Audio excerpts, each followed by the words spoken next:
अगर आप एक एनआरआई हैं जिनकी भारत में संपत्ति है तो आप शायद इस एहसास को जानते होंगे। जो चीज वास्तव में एक कीमती संपत्ति होनी चाहिए वह अक्सर एक बंद पड़ी जिम्मेदारी जैसी लगती है ना? कागजी कार्रवाई की मात्रा बस भारी हो सकती है। तो इस एक्सप्लेनर में हम आपको उस संपत्ति की असली कीमत खोलने की चाबी देने जा रहे हैं।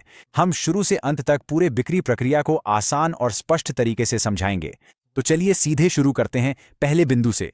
और सच कहें तो यह ज्यादातर लोगों के लिए सबसे बड़ा झटका होता है। ठीक है, सबसे पहली बाधा, और यकीन मानिए यही वह है जो लगभग हर एनआरआई को चौंका देती है, एक भारी भरकम अग्रिम टैक्स कटौती।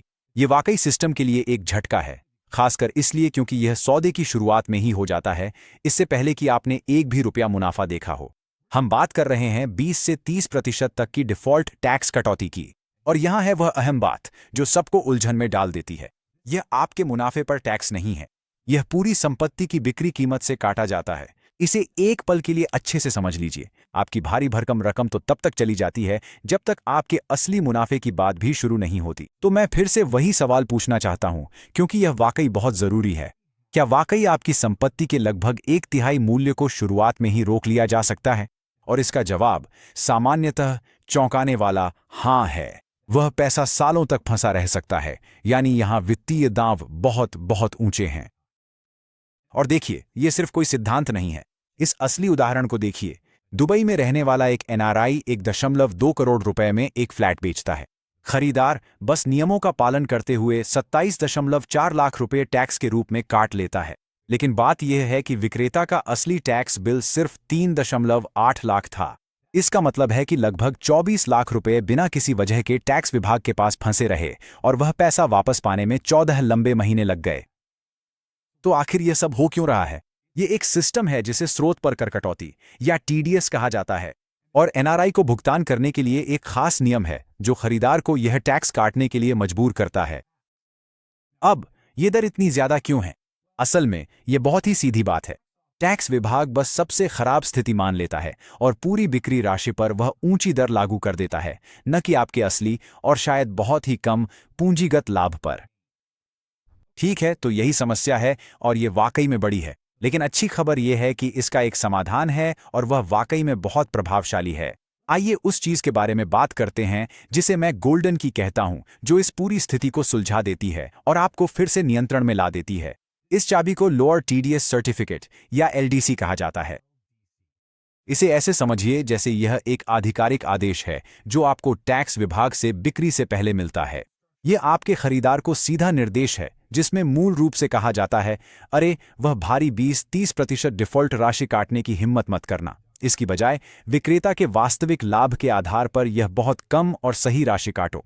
और जानते हैं क्या, कुछ मामलों में यह राशि शून्य भी हो सकती है। इस एक कागज के टुकड़े से जो फर्क पड़ता है वह दिन रात जैसा है। एलडीसी के बिना आपको उस भारी 20-30% कटौती का सामना करना पड़ता है। आपकी अपनी नकदी का एक बड़ा हिस्सा फंस जाता है और आपको रिफंड के लिए 1 या 2 साल तक इंतजार करना पड़ता है। लेकिन एलडीसी के साथ वह कटौती घटकर सिर्फ 0 से 3% रह जाती है। आपको अपने पैसे तक तुरंत पहुंच मिलती है और रिफंड की कोई झंझट नहीं रहती। ये वाकई खेल बदल देने वाली चीज है। तो इसे कैसे प्राप्त करें? यह एक बहुत ही स्पष्ट 6 चरणीय प्रक्रिया है। सबसे पहले आप अपनी सारी तैयारियां पूरी कर लें। आप अपने वास्तविक पूंजीगत लाभ की गणना करते हैं और सभी दस्तावेज इकट्ठा करते हैं। फिर आप आधिकारिक आवेदन ऑनलाइन दाखिल करते हैं। इसके बाद आपको शायद टैक्स अधिकारी के कुछ सवालों का जवाब देना पड़ेगा। एक बार जब वे संतुष्ट हो जाएं, तो बस आपको प्रमाण पत्र मिल जाता है और आपको बस वह अपने खरीदार को देना होता है। ये एक प्रक्रिया है, बिल्कुल, लेकिन यह पूरी तरह से संभाली जा सकती है। तो टैक्स को सुलझाना पहली बड़ी बाधा है। लेकिन भले ही आपके पास एक परफेक्ट एलडीसी हो, एक और जाल है जो आपकी बिक्री को पूरी तरह से पटरी से उतार सकता है, दस्तावेजीकरण। आपके दस्तावेज बिल्कुल त्रुटिहीन होने चाहिए। आइए एक बहुत आम जाल से शुरू करते हैं, खासकर उन एनआरआई के लिए जो विदेश से बेचने की कोशिश कर रहे हैं। पावर ऑफ अटॉर्नी या पीओए। अब यह एक बहुत ही सुविधाजनक समाधान लगता है ना? लेकिन इसे गलत करना बेहद आसान है और इसके परिणाम गंभीर हो सकते हैं। बस इस मामले को देखिए। ऑस्ट्रेलिया में एक एनआरआई ने एक पीओए का इस्तेमाल किया जो सही तरीके से नहीं बनाया गया था। खरीदार के बैंक ने उसे सीधा खारिज कर दिया। उस एक गलती की वजह से 5 हफ्ते की देरी हो गई। असली खरीदार इंतजार करते करते थक गया और चला गया, और एनआरआई को नया खरीदार ढूंढने के लिए भाग दौड़ करनी पड़ी। आखिरकार लगभग 5 लाख रुपए कम में बेचना पड़ा। एक छोटी सी कागजी गलती ने भारी आर्थिक नुकसान करवा दिया। तो वे कौन कौन सी बड़ी गलतियां हैं जिनसे आपको बचना चाहिए? सबसे पहली बात, कभी भी सामान्य जनरल पीओए का इस्तेमाल न करें। यह एक विशेष पीओए होना चाहिए जो खास तौर पर उसी एक बिक्री के लिए तैयार किया गया हो। दूसरी बात, इसे आपके निवास स्थान के भारतीय दूतावास या वाणिज्य दूतावास में आधिकारिक रूप से हस्ताक्षरित और स्टैंप किया जाना चाहिए। और तीसरी, और यह सबसे महत्वपूर्ण है, इसे भारत में वापस 3 महीने के भीतर फिर से स्टैंप या एडिजुकेट करवाना जरूरी है। अगर आप इनमें से कोई भी कदम चूक जाते हैं तो वह दस्तावेज पूरी तरह से बेकार हो सकता है। ठीक है, दूसरी बड़ी दस्तावेजी समस्या है जिसे मैं गुम दस्तावेज की दुविधा कहता हूं, और यह बहुत आम है, खासकर उन संपत्तियों के लिए जो परिवार में बहुत लंबे समय से हैं। ये एक ऐसी स्थिति है जिसका सामना कई एनआरआई करते हैं, है ना? अगर आप 20 साल पुराना मूल खरीद दस्तावेज नहीं ढूंढ पा रहे हैं तो आप क्या करेंगे? क्योंकि इसके बिना आप यह साबित नहीं कर सकते कि आपने मूल रूप से कितनी राशि चुकाई थी। और अगर आप अपनी लागत साबित नहीं कर सकते तो टैक्स विभाग कानूनी रूप से मान सकता है कि आपकी लागत शून्य थी, जिसका मतलब है कि आपको पूरी बिक्री राशि पर टैक्स देना पड़ेगा। इसमें दांव बहुत बड़े हैं। सौभाग्य से इस इतिहास को फिर से तैयार करना संभव है।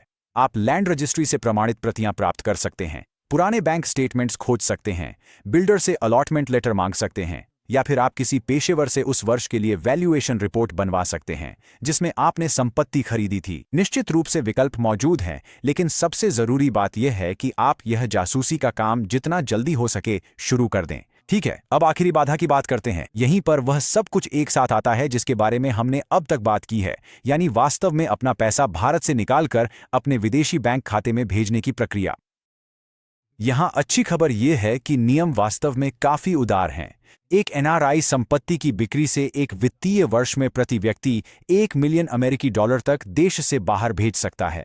तो यह बिल्कुल भी बुरा नहीं है।